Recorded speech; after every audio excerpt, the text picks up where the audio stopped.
In the spring of 1987, every cattle operation in Fillmore County, Minnesota, calved in February. Not most of them, not the majority, every single one. The Hendersons calved in February, the Ostranders calved in February, the Mullenses, the Petersons, the Yoders, the Borgmans, all of them pulled their first calves in the last 2 weeks of February, just as their fathers had, and their fathers before them. If you had driven down any county road in Fillmore County in the 3rd week of February and asked the first farmer you met why he calved in February, he would have looked at you the way a man looks at someone who has just asked why water runs downhill. He would not have been unkind about it. He would not have been impatient. He would simply have said something like, "Because that's when you calve," and moved on, because there was no other answer, and no other answer was needed. This was not stubbornness. It was not ignorance. It was the accumulated weight of 100 years of practice compressed into a single unspoken assumption, that you calved early because early calves were heavier calves at weaning, and heavier calves at weaning meant more money at the sale barn in October, and more money at the sale barn in October was the only number that mattered. The logic was airtight. The math worked. And so the question of when to calve had long since stopped being a question at all. Let me tell you about the winter of 1987 in Fillmore County, because you need to understand what February felt like before you can understand what April meant. The county sits in the bluff country of southeastern Minnesota, where the land rolls and breaks in ways that catch weather coming up from the south and weather coming down from Canada, and sometimes both at once. February, there is not a month so much as a sentence. Temperatures that drop to -20 by midnight. Wind that finds every gap in every barn door ever built. Mud that freezes overnight into ridges sharp enough to cut a calf's knees. The farmers of Fillmore County calved in that. They had always calved in that. They built their barns to handle it, stocked their medicine cabinets for it, trained their bodies to run on 4 hours of sleep for 6 weeks straight. They were good at it, practiced, hardened. They did not complain, because complaining about February in Minnesota was like complaining about gravity. The Lindgren farm sat on 480 acres in the eastern part of the county, on ground that rolled toward the Root River and caught every north wind that came across the bluff. Arvid Lindgren had run that farm for 31 years, and his father had run it for 22 years before him, and the farm had always carried between 80 and 120 cows, always calved in February, always sold calves in October, always come out somewhere between tight and comfortable depending on the year. Arvid was a methodical man. He kept records in a green ledger book that sat on the kitchen counter from November through March, and he wrote in it every morning. Date, temperature, number of calves born, number of calves lost, weight of any calf that needed special attention. He had been keeping that ledger since 1962. He believed in it the way some men believe in Scripture. His daughter, Greta, was 22 years old in 1987. She had grown up in that barn, pulling calves in February, learning to tube feed a hypothermic calf at the age of 9, learning to read a cow's labor signs before she could drive. She had gone to the University of Minnesota in 1983 and studied animal science, and she had come back in 1986 with a degree and a notebook. Not her father's green ledger, but a spiral-bound notebook filled with her own observations, her own calculations, her own questions. She had come back because the farm needed her and because she wanted to be there, but also because of something a professor had said in her junior year that she had not been able to stop thinking about. Let me tell you about Greta Lindgren, because she is the reason this story exists, and she is different from nearly every character this channel has ever told you about. She was not an old-timer with a rusted machine and 50 years of hard-won instinct. She was 22.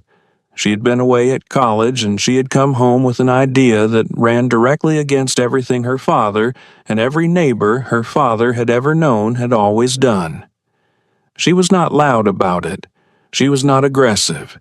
She had her mother's patience and her father's precision, and she kept her notebook the way her father kept his ledger, except that her notebook asked different questions. Where his ledger recorded what happened, her notebook asked why it had to happen that way at all.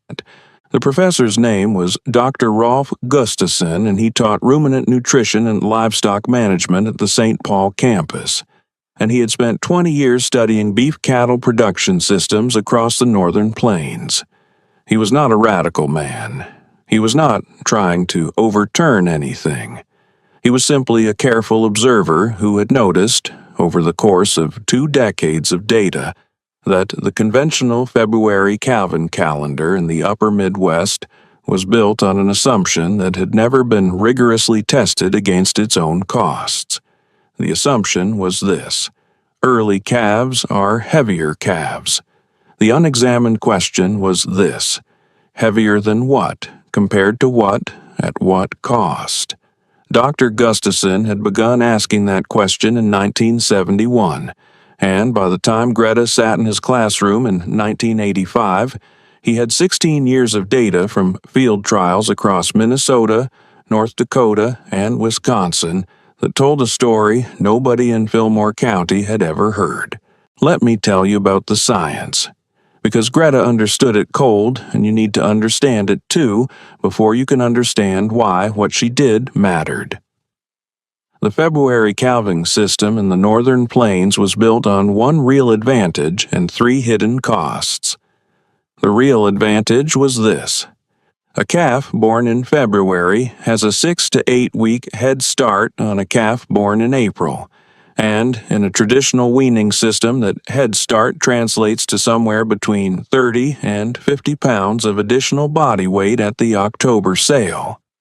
At 1987 calf prices, that was roughly $25 to $40 per head. Real money, meaningful money. The kind of money that justified 6 weeks of misery in a cold barn. The hidden costs were these. First, February calving in the northern plains carries a calf mortality rate that averages between 4 and 7% in normal years, driven almost entirely by hypothermia and respiratory illness in newborns exposed to temperatures below zero. In bad years, blizzard years, ice storm years, the kind of years that come to Fillmore County every decade or so, that mortality rate climbs to 12 and sometimes 15%. Second, the labor cost of February calving is roughly 3 times the labor cost of April calving, because every cow needs to be watched around the clock in conditions that make outdoor work genuinely dangerous, and because the intervention rate on difficult births doubles in cold weather due to muscle stiffness in both cow and calf.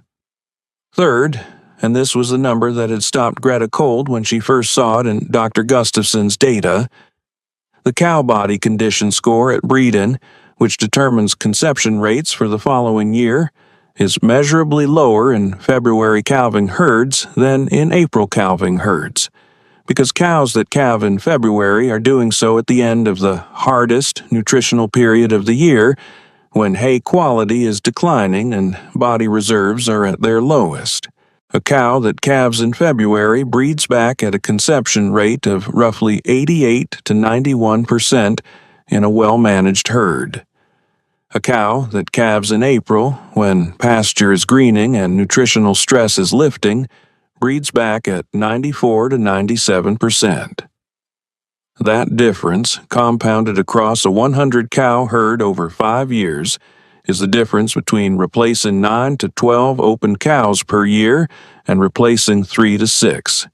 And replacement heifers, in 1987, cost between $650 and $800 a head. Dr. Gustafson's field trial data, pulled from 47 cooperating farms across 3 states over 16 years, showed that April calving herds in the northern plains netted an average of $31 more per cow per year than February calving herds when all costs were accounted for. Mortality, labor, replacement rate, and veterinary expense. The calves were lighter at weaning, but the cows were healthier, the losses were lower, the labor was cut by more than half, and the breeding efficiency was significantly better. The total system was more profitable, even though the individual calf was worth less at the scale. Greta had written all of this in her notebook.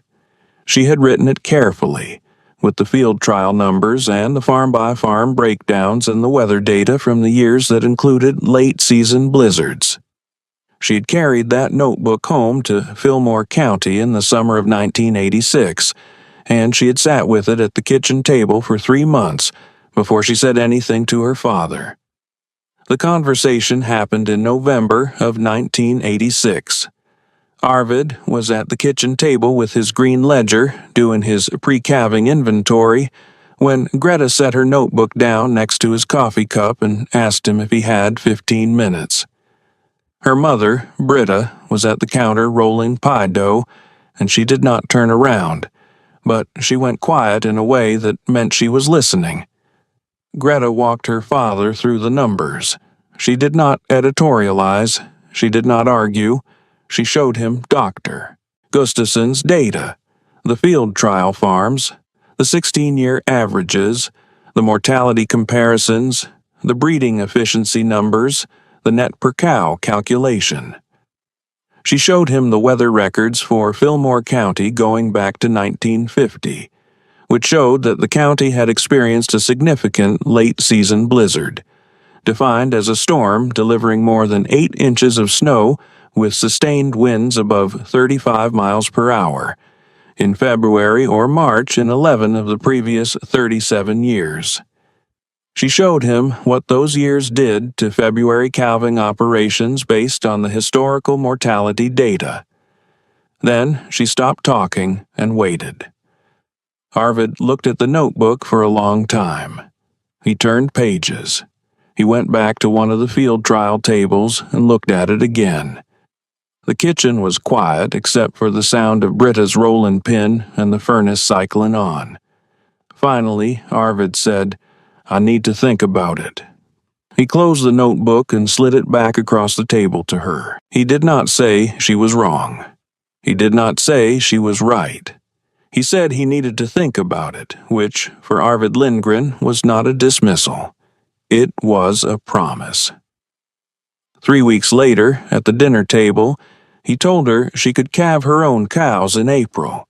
He had 34 cows he considered hers by right of the work she had put into them.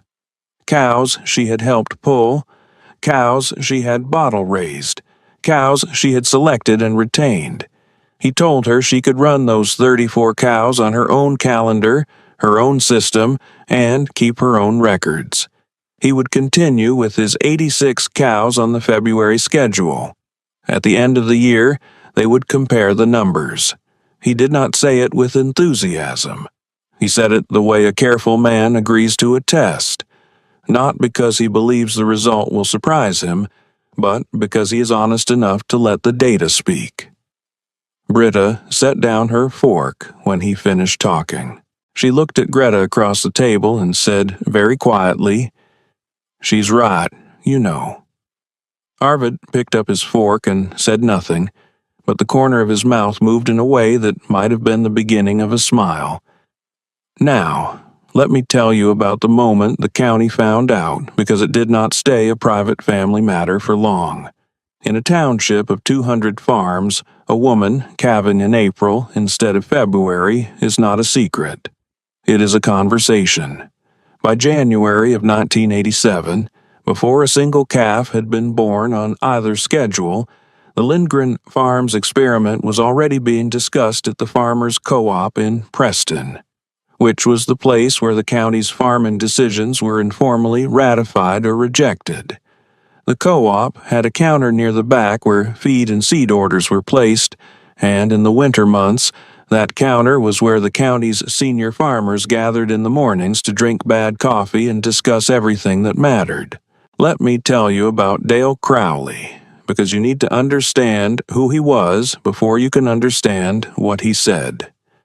Dale Crowley was 58 years old in 1987 and had been selling cattle at the Preston sale barn for 22 years. Before that, he had run his own cow-calf operation for a decade, and before that, he had grown up on his father's farm in Olmsted County. He was not a stupid man. He was not a cruel man.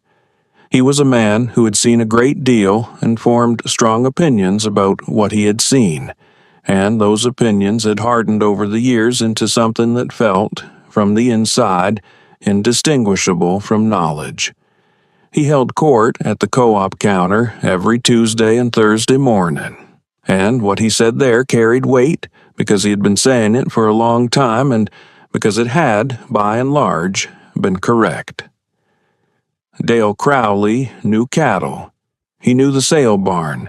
He knew the buyers. He knew what a well-grown February calf brought in October versus a lighter April calf. He had built his authority on exactly that knowledge, and it was real authority, earned honestly.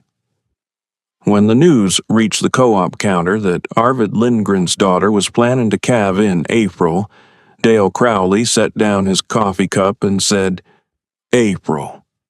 He said it the way you say a word when you're not sure you heard it right. Then someone confirmed it, and Dale Crowley said, "She went to college and came back thinking April calves pay like February calves." The silence lasted about 2 seconds. Then he started laughing, and 2 or 3 of the men at the counter laughed with him, and one man who did not laugh looked at the floor instead. The laugh was not vicious. That is worth saying. It was not the laugh of a man trying to hurt someone.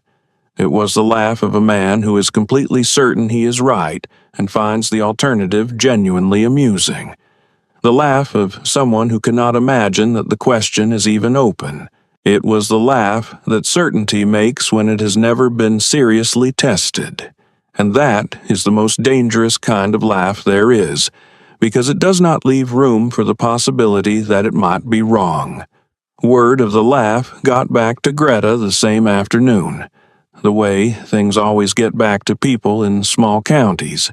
She was in the barn checking a heifer when her father came in and told her what Crowley had said. She listened without expression. Then she said, "What did the numbers show?"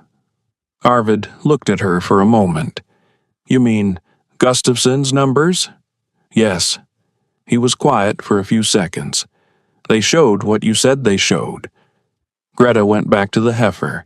"Then we'll see," she said. Arvid's 86 cows began calving on February 12th. The first 2 weeks went well enough, cold but manageable, temperatures staying mostly above -10, no major storms.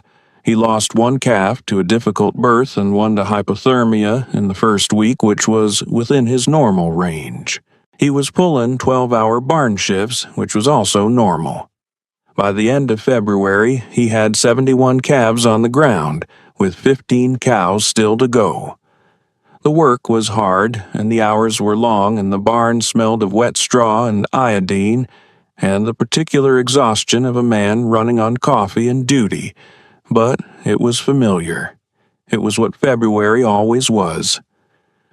Greta's 34 cows went into March and then into April, fat and rested on the winter's hay. Their body condition scores the best Greta had seen on any cow on the farm in her memory. She was not idle during those months. She was in her father's barn every night helping with his calves, pulling her share of the shifts, learning which of his cows were struggling and which were sailing through. She kept her notebook current. She recorded her father's mortality numbers and labor hours alongside the field trial averages, She was building her own data set, one night at a time. Arvid finished his February calving on March 3rd. Final count: 83 live calves from 86 cows, a mortality rate of 3.5%, which was one of his better years. He was tired in the way that February always left him tired. The kind of tired that takes a week of sleeping past 6 to clear. He wrote the final numbers in his green ledger and set it on the shelf and allowed himself a cup of coffee at the kitchen table without anything urgent waiting. Greta's cows began calving on April 7th. The temperature that morning was 41 degrees. There was no wind. The pasture was showing the first green of the year, thin and pale but real, and the cows were grazing it between contractions with the unhurried calm of animals that are not cold and not stressed and not fighting anything. The first calf hit the ground at 9:14 in the morning and was on its feet in 11 minutes. Greta wrote that in her notebook. Let me tell you about what April calving looked like on the Lindgren farm in 1987, because it was different enough from February that it felt, to anyone who watched it, almost like a different activity entirely. The calves came in weather that did not require them to fight for survival from the first breath. The cows, in better body condition than they had been in February, had easier births and better milk production from the first day. The intervention rate, the number of births that required human assistance, was 6% in Greta's April herd versus 14% in Arvid's February herd. Greta pulled one calf in the entire calving season. 1. She lost no calves to hypothermia. She lost one calf to a congenital defect unrelated to weather or management.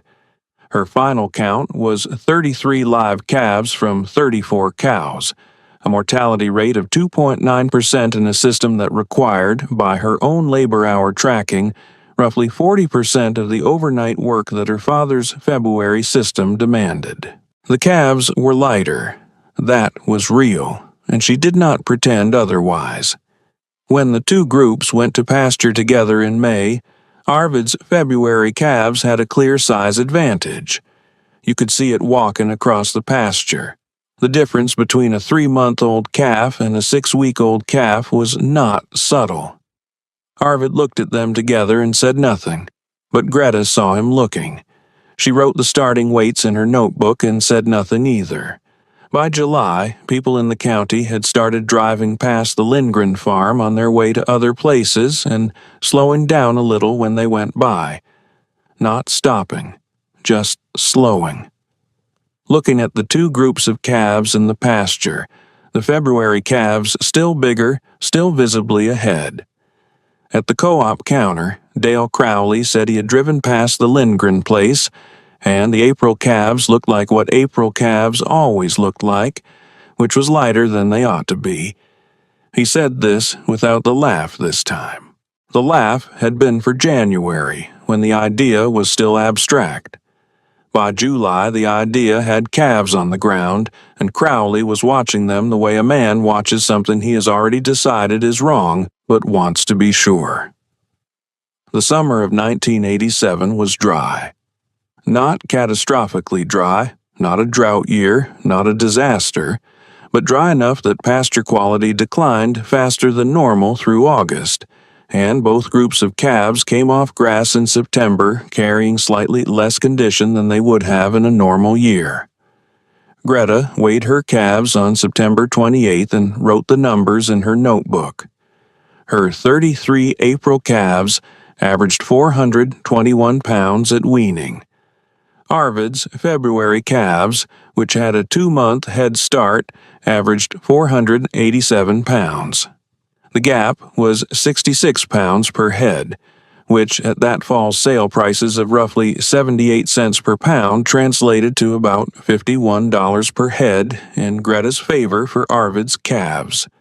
Real money, meaningful money, the kind of number Dale Crowley would have pointed to and said, "There it is." But Greta was not looking at that number in isolation. She was looking at the whole ledger. Her mortality loss had been 1 calf. Arvid's had been 3. At $650 average calf value, that was a $1,300 difference in losses. Her labor hours from February through April had been 214 hours. Arvid's had been 487 hours over the same period, accounting for the longer calving season and the overnight monitoring. At any reasonable valuation of farm labor, that was a significant gap. And then there was the breeding efficiency number, which would not fully reveal itself until the following spring, but which Greta was already tracking.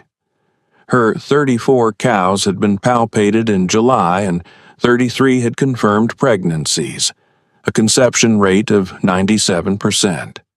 Arvid's 86 cows showed 79 confirmed pregnancies, a conception rate of 91.9%. That meant Arvid would need to replace or rebreed 7 cows. Greta would need to replace 1.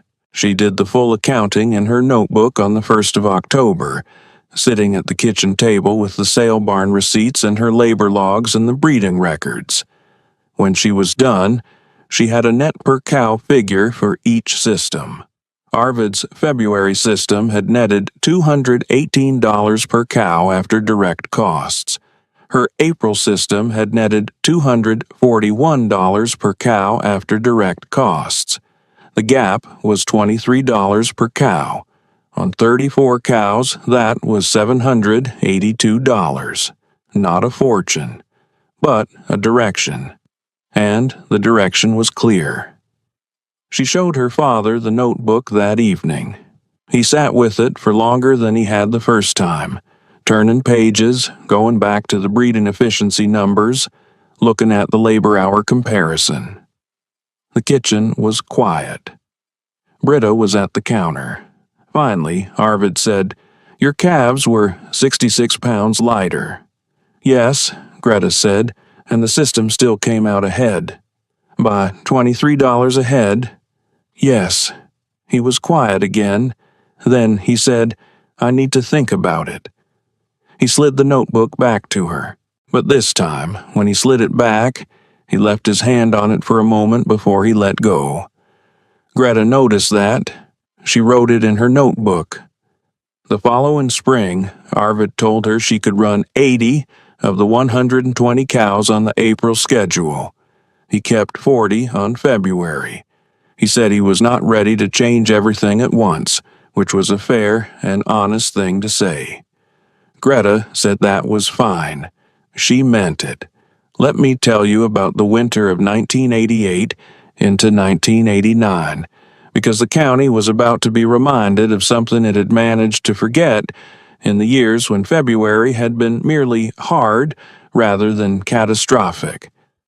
The autumn of 1988 had been dry, which meant hay supplies going into winter were tighter than normal across Fillmore County. Cattle going into January were already being fed harder than usual, and the cows that were 3 to 4 months pregnant, the February calving cows, were carrying calves through a nutritional period that was already stressed. Then January turned cold. Not unusually cold, not record-breaking cold, just the sustained, grinding cold of a Minnesota January that does not let go. -15 at night, -5 in the daytime, wind out of the northwest that found every barn gap and every fence line and every low spot and every pasture. And then, on the night of February 19, 1989, the storm came. Let me tell you about the blizzard of February 1989 in Fillmore County, because it is the reason this story is still being told. The National Weather Service had issued a winter storm watch the afternoon of the 18th, which was not unusual. Winter storm watches in February in southeastern Minnesota were common enough that farmers read them and prepared, and then went about their business. What the watch did not fully anticipate was the interaction between the Canadian air mass pushing down from the northwest and the moisture system coming up from the Gulf, which met directly over the bluff country of southeastern Minnesota in the early hours of February 19th and produced something that the county had not seen since 1966. The snow began at 11 p.m. on the 18th and did not stop for 31 hours. By the time it ended, Fillmore County had received 26 inches of snow. The wind had sustained at 40 to 50 miles per hour through most of the storm, building drifts that closed county roads, buried fence lines, and in several cases collapsed the roofs of older outbuildings under the combined weight of snow and ice. The temperature at the height of the storm was minus 22 degrees Fahrenheit, with a wind chill of minus 58.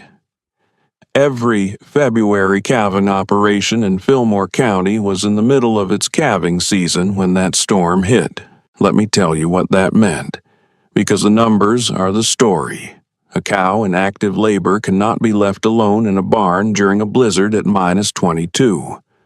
A newborn calf that hits the ground at minus 22 with a 50-mile-per-hour wind has, in an unheated barn, somewhere between 20 and 40 minutes before hypothermia begins to cause irreversible neurological damage.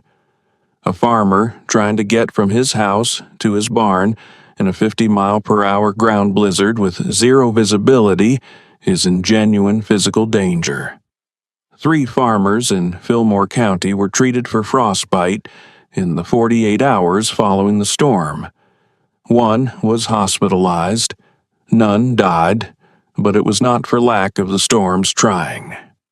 The Henderson farm, which ran 140 cows on a February schedule, lost 19 calves in the storm and the 72 hours following it. The Ostrander operation lost 11. The Peterson farm, which had an older barn with inadequate insulation, lost 14 calves and had the partial roof collapse that destroyed approximately $8,000 worth of equipment and hay. Across the county, the preliminary estimate compiled by the Fillmore County Extension Office in the weeks following the storm put total calf losses at somewhere between 340 and 380 head, with an average value of $650 per head. That was between $221,000 and $247,000 in direct losses, not counting veterinary costs, emergency hay purchases, equipment damage, or the labor of the recovery period. The county's February calving mortality rate for 1989 was later calculated at approximately 13.7%, nearly 4 times the average of a normal year. Arvid Lindgren lost 6 calves in the storm. He had 40 cows on his February schedule, and he was in the barn when the storm hit, and he worked through the night and the following day with Greta beside him, and they saved every calf they could reach. 6 died anyway. He did not lose more because his barn was well built and because he and Greta were both there, and because luck, that night, was not entirely against him. But 6 calves at $650 was $3,900, and that was on top of a calving season that had already been harder than normal because of the hay shortage. Greta's 80 cows were not calving. They would not begin calving for another 7 weeks. They were in the pasture on the morning of February 20th, standing in the snow with their backs to the wind, their heavy winter coats doing exactly what a cow's winter coat is designed to do. Their pregnancies not yet advanced enough to be at risk from the cold. They were fine, not comfortable. No animal is comfortable in a Minnesota blizzard, but fine. Safe, not calving, not at risk. When the storm cleared and the roads opened and people began to assess the damage, the Lindgren farm became a point of reference in a way it had not been before. Not because anyone came out and said so. In Fillmore County, in 1989, people did not make speeches about being wrong. They drove past, they looked, They did the math quietly, in their own heads, in their own kitchens, the way Arvid had done it at his kitchen table.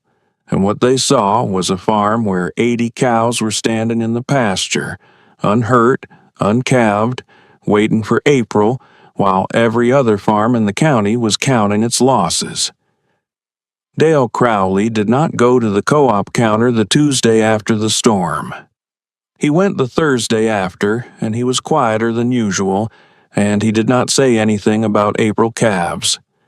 The men at the counter talked about the storm, about the losses, about the insurance claims and the hay situation, and what the spring market might do. Nobody brought up the Lindgren farm, but everybody knew. Greta's 80 April calving cows began dropping calves on April 3, 1989, in weather that was, by Fillmore County standards, almost gentle. Highs in the upper 40s, lows in the mid-20s, no significant precipitation. She calved 78 of 80 cows with 2 losses, both from causes unrelated to weather. Her calves went to pasture in May, in the best conditions the county had seen in 3 years, because the wet spring that followed the February blizzard had produced exceptional grass growth, and her April calves hit that grass at exactly the right age to take full advantage of it. When she weighed them in September, her 78 calves averaged 438 pounds, 17 pounds heavier per head than her 1987 average, because the spring grass had been that good. Arvid's 40 February calves, the ones that had survived the storm, averaged 491 pounds. His net per cow that year, accounting for the 6 storm losses and the elevated veterinary costs and the emergency hay purchase, was $187. Greta's net per cow, accounting for the 2 losses and the strong weaning weights, was $261. The gap had widened from $23 to $74. She showed him the notebook in October. He sat with it longer than either of the previous times. He turned to the storm year mortality page and looked at it for what seemed like a full minute. Then he closed the notebook and slid it back to her and said, "Next year, all 120 go in April." He said it the way a man says something he has known for a while, but needed to say out loud to make it real. Greta said, "Okay." She wrote that in her notebook, too. Let me tell you about what happened in the spring of 1990, because it was not a private family decision anymore. Arvid Lindgren moved his entire 120 cow herd to an April calving schedule, and in a county where everybody knew everybody's business and everybody's business was cattle, that was a statement. It did not require a press release. It did not require a meeting. It simply required that Arvid Lindgren's barn be visibly empty in February, and his cows be visibly fat and round in the pasture, and his April calving season be visibly calm and efficient in a way that anyone driving past could see with their own eyes. 3 neighboring farms shifted to April calving for the 1991 season, then 4 more for 1992. By 1993, 11 farms in the eastern part of Fillmore County were running April calving programs, and the Fillmore County Extension Office had begun hosting a winter meeting specifically to discuss the data, which by then included not just Greta's notebook, but records from the 11 farms that had followed her. The extension agent, a careful and honest man named Sorensen, presented the combined data at the 1993 meeting and said, with the measured understatement of a man who has been in extension work for 20 years, that the numbers were fairly compelling. Greta presented at that meeting. She was 28 years old. She stood at the front of the extension office meeting room in Preston with her notebook and a set of hand-drawn charts and walked through 7 years of data, her own farm's records, the 11 cooperating farms, Dr. Gustafson's original field trial data, and the 1989 blizzard mortality analysis that the Extension Office had compiled. She was not nervous. She had been living with these numbers for 7 years, and she knew them the way her father knew his green ledger, not as abstractions, but as the specific, particular truth of specific, particular farms in a specific, particular county. She spoke for 40 minutes.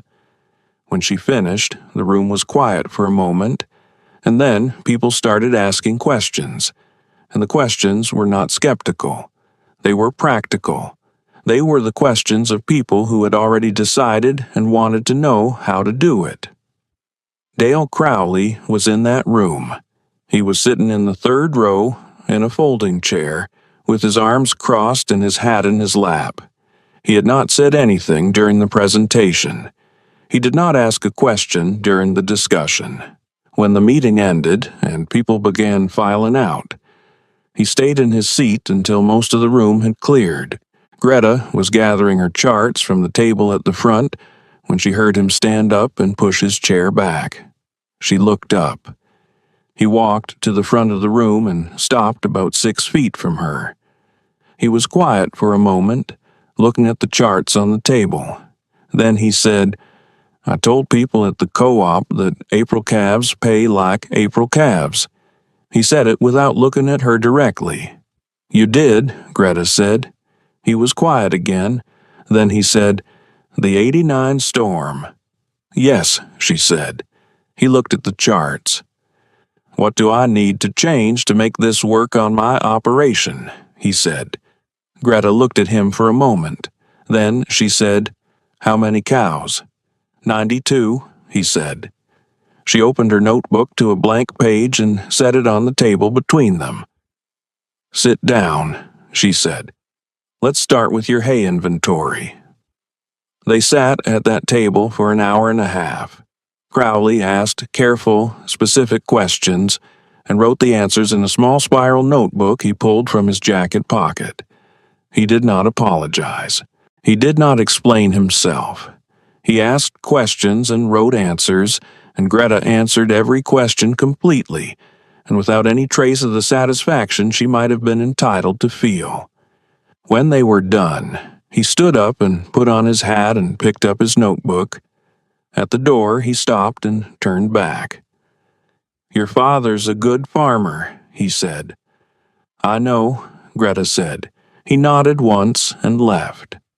She stood at the table for a moment after he was gone.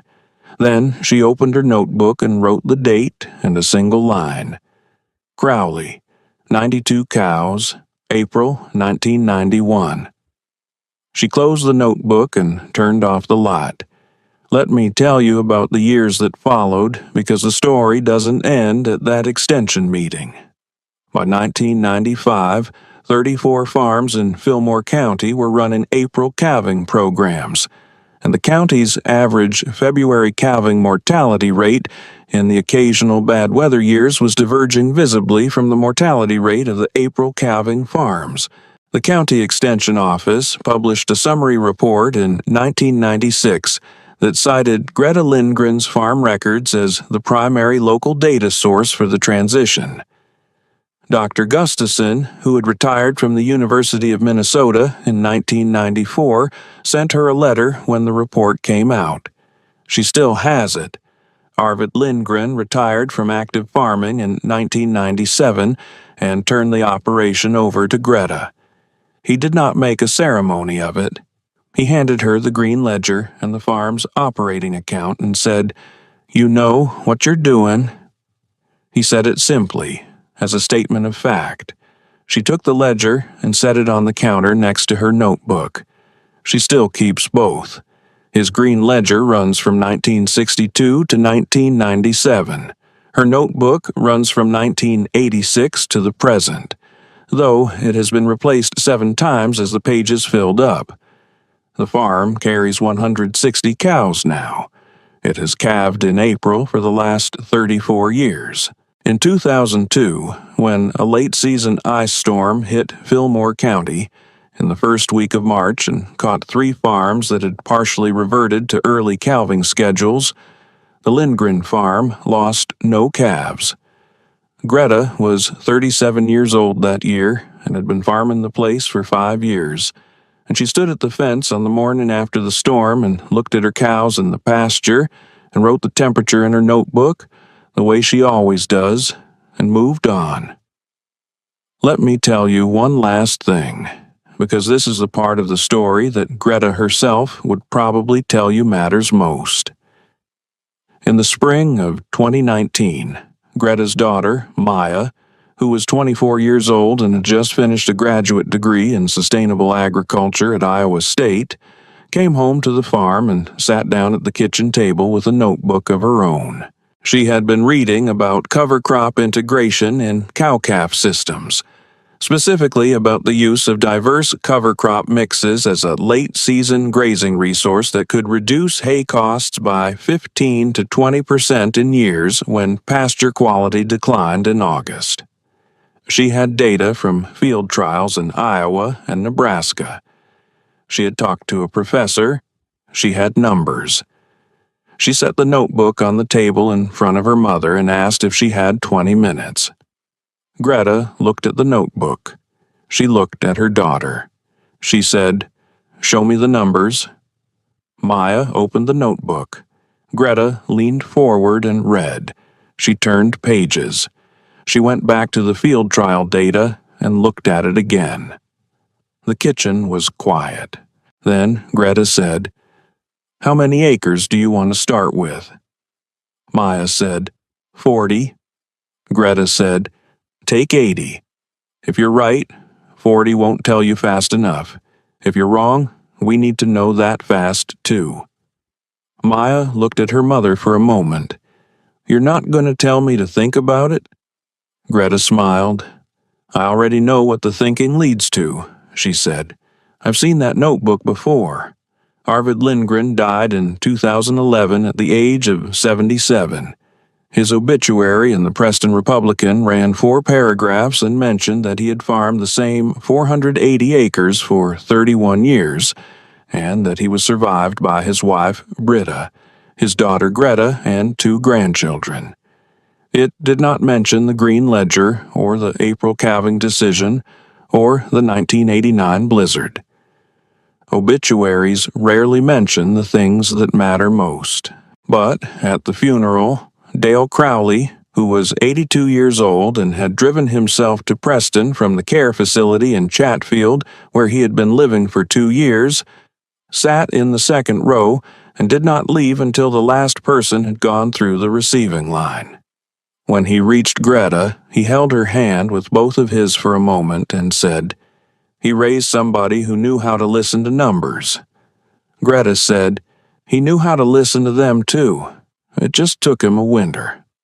Crowley nodded. He held her hand a moment longer.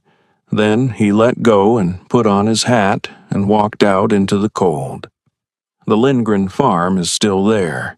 The Green Ledger is on the shelf in the kitchen, next to the 7th notebook. Maya's cover crop trial is in its 6th year and has reduced the farm's hay cost by an average of 17% in the 3 dry summers since it began. The farm calves in April. It has calved in April since 1987. Every spring, when the first calf hits the ground in 40-degree weather and is on its feet in 10 minutes, and the cow is calm, and the grass is just beginning to come, and there is no ice in the water tanks, and no wind chill reading on the thermometer, Greta Lindgren writes the date and the temperature and the calf's birth time in her notebook, the way she has done it for 38 years. She does not write anything else in that moment. The number is enough. The number has always been enough. Greta planted in April in a February county. They laughed. The blizzard came. The February calves died. The April calves lived. The notebook was right. The notebook was always right.